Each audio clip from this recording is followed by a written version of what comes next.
Bismillahirrahmanirrahim. Assalamualaikum warahmatullahi wabarakatuh. Ini sesi kedua untuk mata kuliah ekonometrika. Kita akan membahas tentang karakteristik atau sifat dasar dari analisis regresi.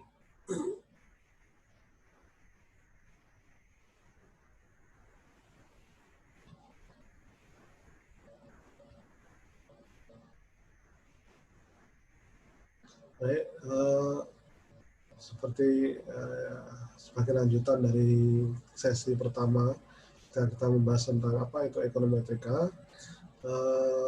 Sebenarnya dalam ekonometrika pada dasarnya kita akan mempelajari atau fokus pada penggunaan regresi untuk menganalisis fenomena ekonomi atau teori ekonomi. Dalam pembahasan tentang ekonometrika ini, pemahaman tentang model regresi dan juga asumsi dasar serta nanti variasinya menjadi sangat penting. Jadi ini sekaligus menjadi menjadi dasar bagi pemodelan ekonometrika. Apa itu regresi? Sebenarnya kalau kita melihat pada terminologi regresi ini, pada awalnya ada seorang ahli statistik begitu, yaitu Francis Galton, yang menulis paper dari penelitiannya yang mengukur atau mengumpulkan data tinggi orang tua dan tinggi anak. Kemudian dia menyimpulkan bahwa orang tua yang pendek akan melahirkan anak yang pendek, sementara orang tua yang tinggi menghasilkan anak yang tinggi. Tinggi rata-rata dari anak yang lahir dengan tinggi orang tua tertentu cenderung bergerak menuju tinggi rata-rata populasi secara keseluruhan. Itu kesimpulan dari Galton atau istilah to regress. To regress itu menuju rata-rata. Itu risetnya Galton. Kalau digambarkan risetnya Galton, ketika dibuat dalam bentuk grafis itu seperti ini. Jadi pada sumbu X ini adalah tinggi orang tua, kemudian ada kelompok orang tua, ada orang tua yang tingginya 60 inci, ya, kemudian 65 inci, 70 inci, dan 75 inci. Kemudian ini adalah mereka anak-anak dari orang tua dengan tinggi 60 inci, ini surveinya dilakukan itu. Kemudian yang dimaksud oleh Galton to regress itu ini, pada garis linier ini yang menghubungkan rata-rata dari masing-masing kelompok ini. Jadi to regress itu menuju rata-rata, artinya garis linier ini adalah menghubungkan antar titik rata-rata. Nah, ini hasil survei atau paper dari Galton, penelitian tentang Galton. Jadi to regress itu adalah menuju rata-rata yang digambarkan sebenarnya pada garis linier ini. Nah, kemudian selanjutnya untuk pengertian regresi modern ini berkembang menjadi sangat berbeda, ya, jadi sangat lebih kompleks. Ini analisis regresi itu berkaitan dengan studi tentang ketergantungan sebuah variabel, yaitu disebut dengan variabel dependent, pada satu atau lebih variabel lain, yaitu variabel penjelas atau variabel independent, dengan maksud untuk memperkirakan dan atau memprediksi nilai rata-rata populasi atau rata-rata sebelumnya dari nilai yang diketahui atau tetap dalam pengambilan sampel berulang. Istilahnya kalau dalam Anda nanti lihat di buku Gujarati di Basic Econometrics, fixed in repeated sampling, nah, dari variabel independen. Jadi pengertiannya seperti itu. Contohnya bagaimana? Nah, contohnya misalnya kemarin yang di chapter sebelumnya kita menggunakan teori MPC, marginal propensity to consume, untuk membuat atau memberikan contoh pada metodologi ekonometrika. Di MPC itu kan sebenarnya menganalisis pengaruh variabel pendapatan sebagai variabel independen penjelas terhadap variabel konsumsi yang menjadi variabel dependen. Kemudian contoh yang lain, misalnya seorang pengusaha atau perusahaan yang memegang monopoli, yang menjadi monopolis, ingin melihat apakah perubahan harga itu bisa berdampak terhadap permintaan produk. Seperti yang kita tahu, perubahan harga akan berpengaruh terhadap permintaan produk. Kalau harganya turun, permintaannya naik, kan begitu ya. Tapi dengan asumsi ini monopolis, ya. Nah, sehingga bisa dilihat elastisitas permintaan dari produk tersebut. Nah, ini misalnya contohnya penggunaan regresi di masa modern. Nah, kemudian model ekonometrika ini memiliki karakteristik yang penting yang membedakan dengan model-model kuantitatif lain, yaitu ada statistikal atau sifat stokastik. Ya. Apa maksud sifat stokastik ini? Kalau kita balik ke pemahaman atau belajar tentang statistik, ada sifat distribusi probabilistik ya. Nah, misalnya begini, kalau di ekonometri ini karakteristik modelnya adalah tadi karakteristik stokastik, yaitu variabelnya mempunyai sifat random atau distribusi probabilistik. Misalnya seorang ahli ekonomi pertanian dia akan memprediksi berapa hasil panen untuk tahun ini. Model yang dia kembangkan hasil panen ini sebagai variabel independen, kemudian dengan variabel independen ada curah hujan, ada jumlah pupuk, ada suhu, dan sinar matahari. Nah, ketika dia memodelkan ini dalam kaitannya dengan tadi sifat stokastik tadi, ada kemungkinan bahwa ada faktor lain yang tidak diperhitungkan yang akan masuk mempengaruhi jumlah panen, ya, mempengaruhi variabel jumlah panen. Ada kemungkinan itu, ada faktor lain yang bisa jadi akan mempengaruhi itu. Bahkan misalnya seluruh variabel yang mempengaruhi itu dimasukkan untuk menganalisis atau menjelaskan tentang variabel panen tadi, ada kemungkinan misalnya dari sisi pengukuran variabel yang diukur itu adalah karakteristiknya secara kolektif, karena kan sampel kan tidak hanya satu, kan ada beberapa ya, observasinya, sehingga ini karakteristiknya kolektif bukan individu, sehingga sifat randomnya tetap ada di situ bahkan ketika semua variabel itu dimasukkan. Nah, adapun model deterministik misalnya apa? Misalnya hukum gravitasi Newton yang menyatakan setiap partikel dalam alam semesta itu menarik setiap partikel lain dengan gaya yang berbanding lurus dengan produk massa mereka dan berbanding terbalik dengan kuadrat jarak di antara mereka. Ini rumus yang terkenal di bidang fisika ya. Nah, itu bukan merupakan stokastik ya, itu sifat deterministik ya. Jadi stokastik sekali lagi bahwa variabel-variabel di dalam model ekonometrika itu mempunyai sifat random atau distribusi probabilistik. Ya. Nah, kemudian apa bedanya regresi dengan korelasi? Ya. Ada perbedaan dasar antara korelasi dengan regresi meskipun ya keduanya punya keterkaitan. Nah, korelasi itu digunakan untuk menganalisis kekuatan hubungan linear antar dua variabel. Misalnya, ketika kita akan melihat apakah katakanlah volume seseorang ketika dia merokok itu berkorelasi dengan katakanlah kemungkinan dia terjangkit penyakit paru gitu ya. Kita melihat dua fenomena itu kemudian dibuat korelasinya. Ya, nanti seperti Anda tahu korelasi antara 0 sampai dengan 1. Semakin mendekati 1 berarti nilai korelasinya semakin tinggi begitu. Nah, dengan catatan juga signifikan hubungannya ya. Adapun regresi tidak hanya digunakan untuk melihat kekuatan hubungan, tetapi sudah pada tahapan mengestimasi atau prediksi nilai rata-rata dari variabel tadi dependennya dari variabel independennya. Jadi sudah ada unsur prediksinya, ada prediktif, ada. Kalau kita kembali ke metodologi ekonometrika kan juga kita lihat di tahapan terakhir adalah menggunakan model untuk melakukan prediksi. Jadi kalau kaitannya dengan hubungan linear bisa jadi sama, tetapi perbedaannya adalah regresi ini sudah digunakan juga untuk mengestimasi atau memprediksi nilai y-nya dari nilai tetap dari x-nya. Ya. Nah, terminologi dan notasi. Notasi persamaan regresi ini kebetulan satu variabel dependent dan satu variabel independent. Ini seperti ini. Variabel dependent selalu dinotasikan dengan Y. Ya, diingat-ingat ini.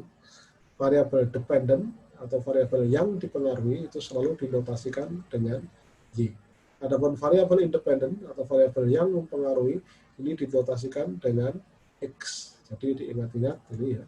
Nanti ini ada pertanyaan dalam UTS ketika Anda nanti ada soal untuk menyusun permodelan regresi.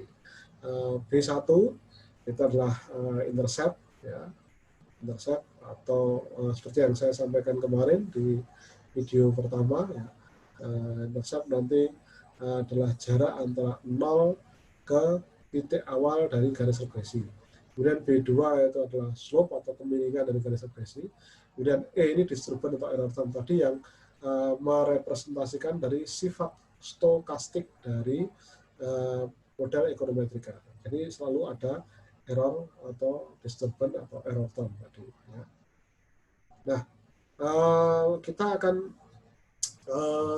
mendiskusikan tentang regresi berbasis populasi dan regresi berbasis sampel, ya, atau PRF dengan SRF, population regression function dan sample regression function.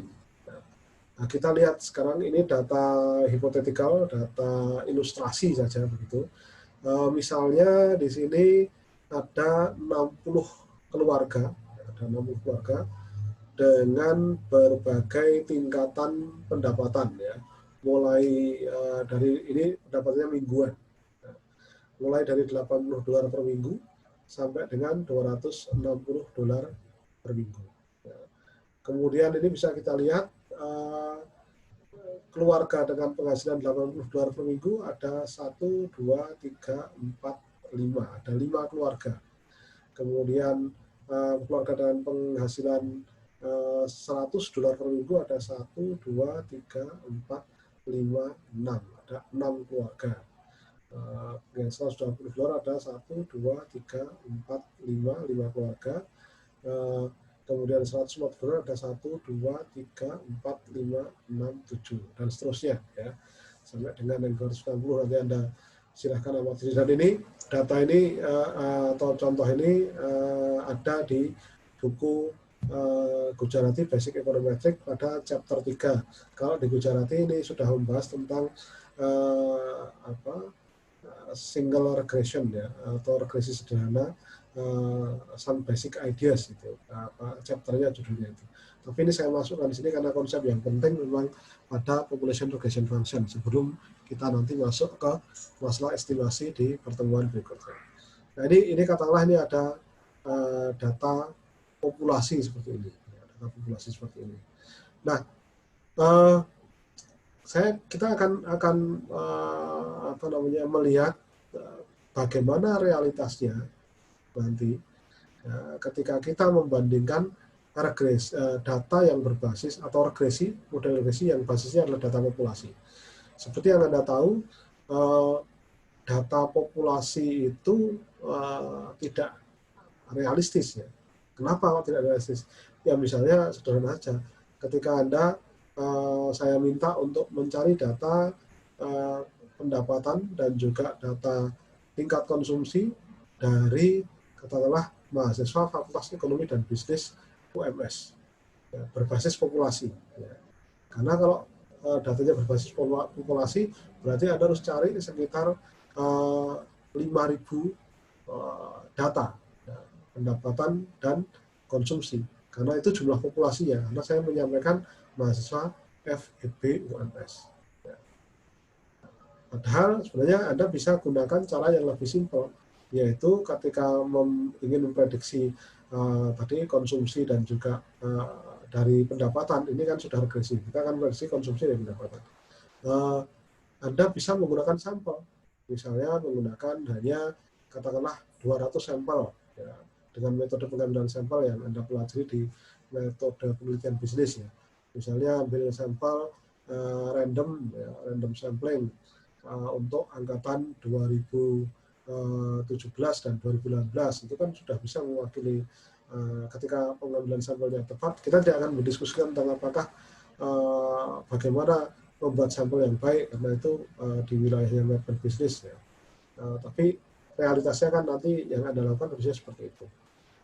Baik, ini data populasi. Saya akan pindah dulu. Ya, saya akan pindah dulu. Kita akan gunakan contoh yang lebih nyata begitu dengan Excel begini ya. Dengan Excel. Ya. Nah ini Excel ini adalah ini data tadi, data hipotetikal, data dari data populasi tadi. Nah, ketika kita balik ke definisi dari regresi, yaitu memprediksi tingkat konsumsi, dengan apa? Dengan berdasarkan tingkat pendapatan pada fixed in repeated sampling. Artinya kita akan memprediksi berapa sebenarnya tingkat konsumsi dari masing-masing keluarga ini dengan tingkat pendapatan tertentu ya. Teori yang digunakan adalah marginal propensity to consume, ya, MPC. Nah, sebelum ke situ maka kita perlu menghitung dulu yang disebut dengan conditional mean. Ya. Conditional mean ini tadi ada yang $80 ada 1, 2, 3, 4, 5. Ada 5 keluarga. Terus kita hitung total dulu ya. Total konsumsinya berapa. Di sini untuk yang $80 total konsumsinya adalah 325. Ini masing-masing dijumlahkan aja. Ini di sum ya. Kalau di Excel-nya ini sum, ini kelihatan rumusnya ini. Kemudian conditional mean kita hitung rata-ratanya. Rata-rata jadi bacanya gini. Rata-rata konsumsi dari keluarga dengan pendapatan $80 per minggu itu adalah $65 konsumsinya. Yang didapat dari mana? Dari total ini, total konsumsi dari keluarga ini dibagi jumlah keluarganya. Tadi dibagi 5. Demikian juga untuk yang $100 ya, yang pendapatan per minggunya $100, ini total konsumsinya adalah $462 yang didapat dari penjumlahan ini. Ya. Kemudian dari penjumlahan ini untuk menghitung conditional mean-nya, rata-rata konsumsinya adalah $462 dibagi 6, karena ini jumlahnya 6 keluarga. Ya. Jadi ketemu $77. Ini demikian metodenya sama. Ya. Sama. Sehingga diperoleh rata-rata konsumsi, kalau di sini istilahnya conditional mean, rata-rata konsumsi dari keluarga 60 keluarga tadi, 60 kakak tadi, rata-rata konsumsinya ini di deretan di conditional mean tadi. Jumlahnya tentu sesuai dengan jumlah tingkatan pendapatannya, yaitu 1, $80, 100, 120, 140, 160, 180, 200, 220, 240, dan 260. Jadi ada berapa tingkatan? 1, 2, 3, 4, 5, 6, 7, 8, 9, 10. Ada 10 tingkatan ya dari pendapatan, ya, pendapatan keluarga. Berarti sekarang ada 10 rata-rata tingkat konsumsi. Ya, sekarang kita lihat bagaimana garis regresi ya, dari populasi ini, ya. Nah, kita lihat garis regresinya. Kita pakai angka conditional mean ya. Nah, kita lihat. Nah, ini adalah garis regresi dengan data populasi, ya. Atau kalau bahasanya tadi population regression function, ya. Garis regresi dengan ini datanya data populasi, ya, sini. Nah, sekarang tadi saya sampaikan kalau contohnya saya minta Anda untuk membuat atau mengumpulkan data yang sama tentang berbagai tingkat pendapatan dan konsumsi dari mahasiswa Fakultas Ekonomi dan Bisnis berdasarkan populasi, Anda harus cari 6.000 data set. Yang itu saya kira sangat berat dan mungkin tidak mungkin ya. Maka yang mungkin adalah Anda mencari sampel. Karena tadi populasinya kan 60 ya. Populasi 60. Nah, sekarang kalau sampel ya, sampelnya gimana? Nah, sampel itu ada di sini. Sampel itu ada di sini. Misalnya ya. Misalnya geser sedikit.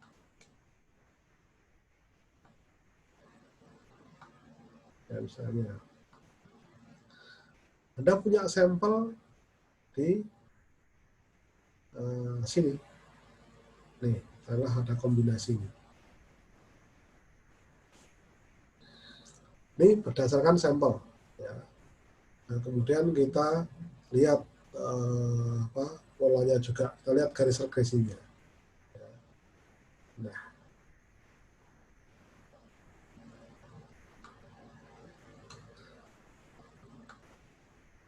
Nah, ternyata garis regresinya tidak mirip, ya, tidak berimpit yang sama, ya. Tidak berimpit. Atau sekarang kita biar kelihatan gambarnya ya, saya jadikan satu aja.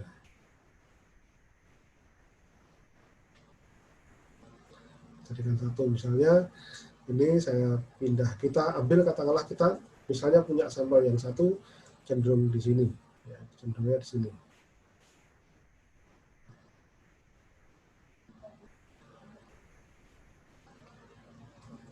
Nah, yang satu kita punya sampel yang mendekati ini.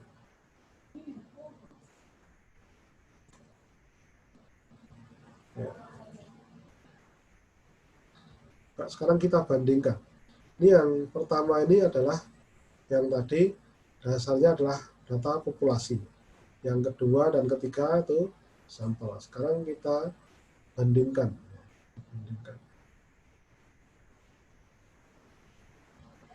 Nah, sekarang kita punya 3 garis regresi. Ya. 3 garis regresi. Yang warna biru ini adalah garis regresi berdasarkan populasi, data populasi. Yang tadi seluruh data kita punya. Tapi faktanya yang Anda lakukan nanti ketika Anda menggunakan ekonometri untuk misalnya nulis skripsi atau penelitian, Anda hanya bisa dapat sampel. Jadi kemungkinan Anda nanti yang Anda punya adalah garis regresi yang warnanya oranye ini. Karena ini dari sampel. Ya. Atau yang warnanya abu-abu ini. Ini dari sampel.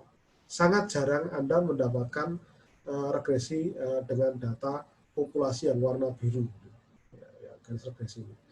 Nah, ini sebenarnya saya menunjukkan kalau kita bandingkan antara PRF, Population Regression Function, dengan Sample Regression Function, maka yang kita gunakan selama kita nanti menerapkan model ekonometrika ya, dalam mata kuliah ini, yang kita gunakan adalah Sample Regression Function, yaitu yang warna oranye atau warna abu-abu. Yang warna biru ini hampir tidak mungkin kita dapatkan, karena ini basisnya adalah populasi. Kenapa tidak mungkin? Yang pertama mahal, yang kedua ya tahun konsumen sangat susah untuk atau waktunya yang dibutuhkan sangat banyak. Alasannya misalnya untuk mendapatkan atau mengurangi disturbance atau error time. Tetapi faktanya ya ini dalam kondisi yang tadi saya sebutkan ya, dalam kondisi yang kita punya sebuah data sekalipun, tapi karakteristiknya kan tadi tetap pakai rata-rata, ya kan? Jadi yang kita pakai kan conditional mean, bukan data real yang ada di sini. Yang kita pakai kan conditional mean yang rata-rata 65, 77. Ketika data populasi pun sebenarnya yang kita hitung kan basicnya adalah pada nilai rata-rata, bukan pada nilai absolutnya.